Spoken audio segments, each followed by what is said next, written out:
ನಮಸ್ಕಾರ. English medium ಕನ್ನಡದಲ್ಲಿ ಚಾನಲ್ಗೆ ಸ್ವಾಗತ. ನಾವೀಗ arithmetic progression third exercise fourth question ಆಗಿದ್ದೀವಿ. ಫೋರ್ತ್ ಕ್ವಶನ್ ನೋಡೋಣ. How many terms of the AP 9, 17, 25 etcetera must be taken to give a sum of 636. ಇಲ್ಲೊಂದು AP ಕೊಟ್ಟಿದ್ದಾರೆ. 9, 17, 25 ಹಂಗೆ ಕಂಟಿನ್ಯೂ ಆಗುತ್ತೆ. ಈ APಯಲ್ಲಿ ಎಷ್ಟು ಟರ್ಮ್ಸ್ ತಗೊಂಡು ಟೋಟಲ್ ಮಾಡಿದ್ರೆ 636 ಆಗುತ್ತೆ ಅಂತ ಕಂಡುಹಿಡಿಯಬೇಕು. ಸಮ್ 636 ಆಗಬೇಕು.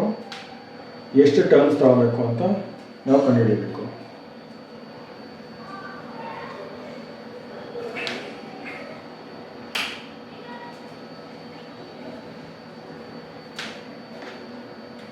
ಫಸ್ಟು ಕ್ವಶನ್ ಏನೇನು ಕೊಟ್ಟಿದ್ದಾರೆ. ಎಸ್ 636, ಎಸ್ ಅಂದರೆ ಸಮ್. ಎ ಫಸ್ಟ್ ಟರ್ಮ್ ಗೊತ್ತಿದೆ 9, ಡಿ ಕಾಮನ್ ಡಿಫ್ರೆನ್ಸ್.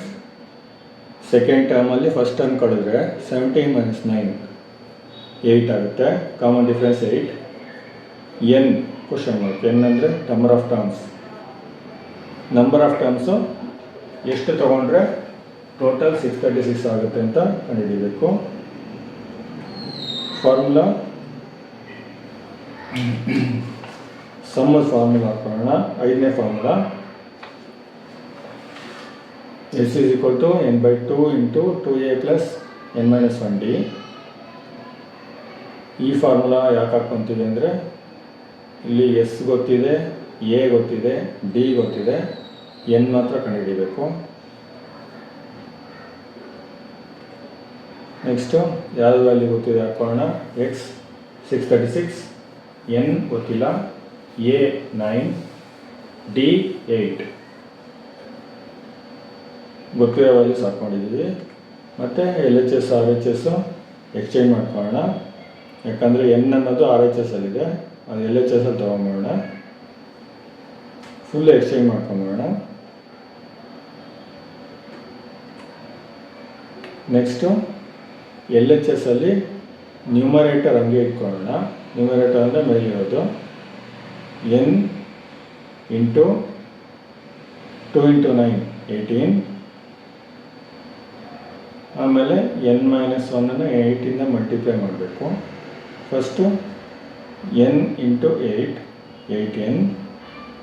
ಆಮೇಲೆ -1 × 8 -8. ಇದು ನ್ಯೂಮರೇಟರಲ್ಲಿ ಮಾತ್ರ ಬರ್ಕೊಂಡಿರೋದು. ಆಮೇಲೆ RHS ರೈಟ್ ಸೈಡಲ್ಲಿ 636 ಹಂಗೆ ಬರ್ಕೊಂಡಿದ್ದೀನಿ.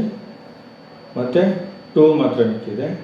2 LHS ಅಲ್ಲಿ ಡಿನಾಮಿನೇಟರಲ್ಲಿದೆ, ಅಂದರೆ ಡಿವಿಷನ್ ಸ್ಟೇಟಲ್ಲಿದೆ. RHS ಬಂದರೆ ಮಲ್ಟಿಪ್ಲಿಕೇಶನ್ ಸ್ಟೇಟ್ ಆಗುತ್ತೆ.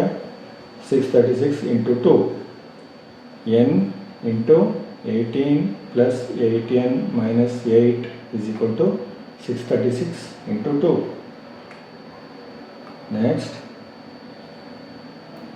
ಬ್ರ್ಯಾಕೆಟಲ್ಲಿ 18 ಇದೆ, -8 ಇದೆ, ಅವೆರಡು ಮಾತ್ರ ಮಾಡಿ 10 ಬರ್ಕೊಂಡಿದ್ದೀನಿ.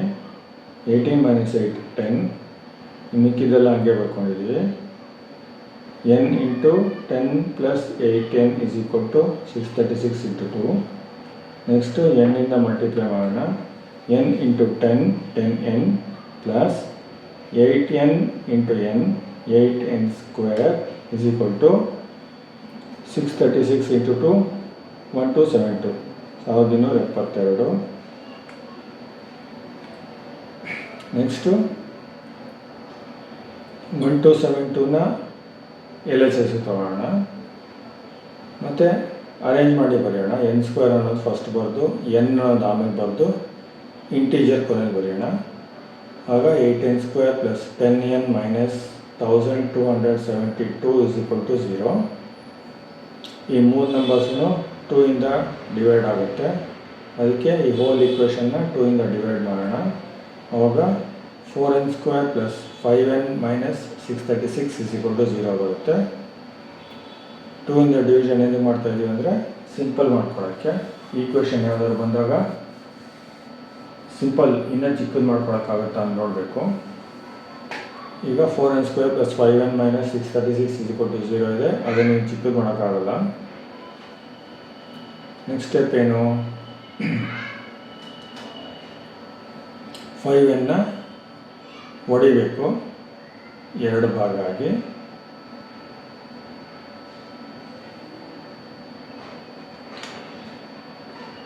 (4n² - 48n + 53n - 636 = 0. ಇಲ್ಲೇ ಸ್ವಲ್ಪ ಕಷ್ಟ ಆಗೋದು.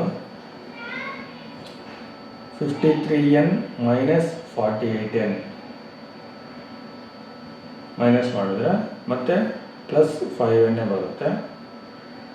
ಆ 5n 2 ಭಾಗ ಆಗಿ ಡಿವೈಡ್ ಮಾಡ್ಕೊಂಡಿರೋದು, -48 ಮತ್ತು +53 ಅಂತ.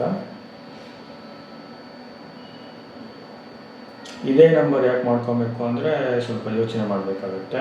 ಏನಂದರೆ ಈಗ ಲೆಫ್ಟ್ ಸೈಡ್ 2 ನಂಬರು 4 ಇದೆ, 48 ಇದೆ.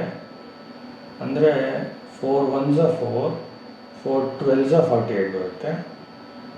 ಅದೇ ಥರ ರೈಟ್ ಸೈಡಲ್ಲಿರೋ 2 ನಂಬರ್ ತೊಗೊಂಡ್ರೆ 53 ಅಂದರೆ 636ಇಂದ 53ಇಂದ ಡಿವೈಡ್ ಮಾಡಿದ್ರೆ 636ನ ಅಲ್ಲೂ 12 ಬರುತ್ತೆ.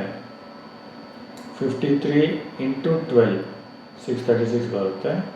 4 × 12 48 ಬರುತ್ತೆ. ಆ ಥರ ಒಂದೇ ನಂಬರ್ ಬರೋ ಥರ ಕ್ಯಾಲ್ಕುಲೇಷನ್ ಮಾಡಿ ಡಿವೈಡ್ ಮಾಡಬೇಕು ಅಥವಾ ಹೊಡಿಬೇಕು 5n. ನೆಕ್ಸ್ಟು ಲೆಫ್ಟ್ ಸೈಡಲ್ಲಿ 4n ಕಾಮನ್ ತಗೋಣ. ಆಮೇಲೆ ಮಿಕ್ಕಿದ್ದು 4n² 4n ಹೋದರೆ n ಮಾತ್ರ ಮಿಕ್ಕಿರುತ್ತೆ. ಮತ್ತು -48n 4n ತೆಗೆದ್ರೆ 4n ಡಿವೈಡ್ ಮಾಡಿದ್ರೆ -12 ಮಿಕ್ಕಿರುತ್ತೆ. ಮತ್ತು ರೈಟ್ ಸೈಡಲ್ಲಿರೋ 2 ನಂಬರಲ್ಲಿ 53 ಕಾಮನ್ ತಗೊಂಡ್ರೆ ಇನ್ನು n - 12 ಉಳಿಯುತ್ತೆ.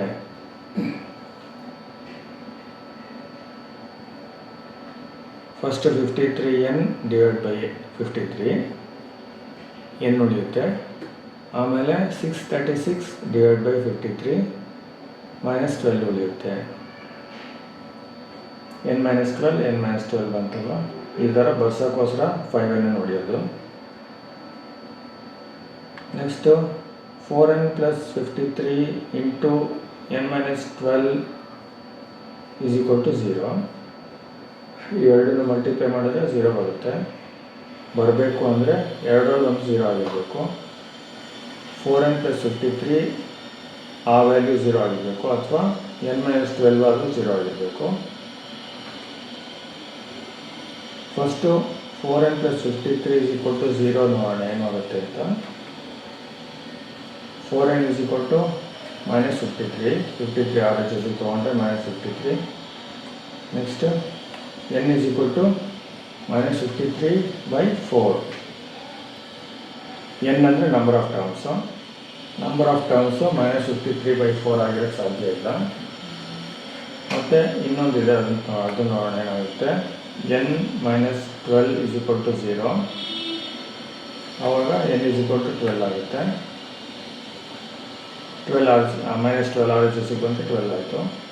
ನಂಬರ್ ಆಫ್ ಟರ್ಮ್ಸ್ -53/4 ಆಗೋಕ್ಕೆ ಸಾಧ್ಯನಾ, ಅಥವಾ 12 ಆಗೋಕ್ಕೆ ಸಾಧ್ಯನಾ? 12 ಆಗೋಕ್ಕೆ ಸಾಧ್ಯ. So answer 12 terms.